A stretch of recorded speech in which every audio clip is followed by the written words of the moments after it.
وعلیکم السلام ورحمت الله وبرکاتو. یو ملګري دا پوښتنه کړې ده چې له چشمو سره لمونځ کول دا څنګه دي؟ دا موږ اورېدلي دي چې دا مکروه دي. نو دې ملګري دې مسلې وضاحت غوښتی ده. دې مسلې جواب داسې ده چې کوم خلکو چشمې لګولو ته ضرورت وي، یعنې د ضرورت پر بنیاد یې لګوي،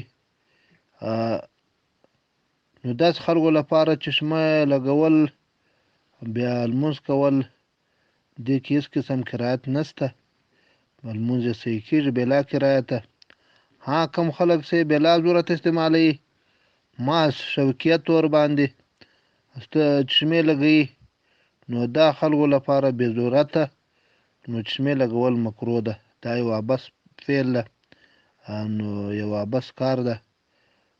حضرت حکیم الامت حضرت مولانا اشرف علي تانوي رحمت الله تعالی علیه امداد الفتاوا اول جلد 409 صفحه کې دې وضاحت کړی ده.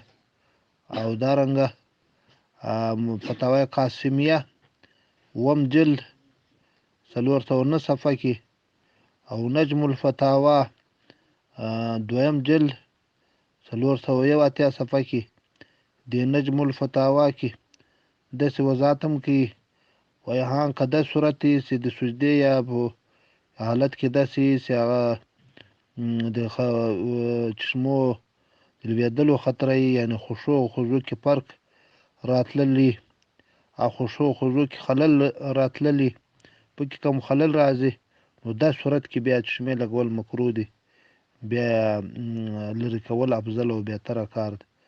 او که داسې چې چشمې ولګوي په دې سره د خشوع او خشوع اضافه کېږي، نو بیا چشمې لګول کوم کرایت نشته.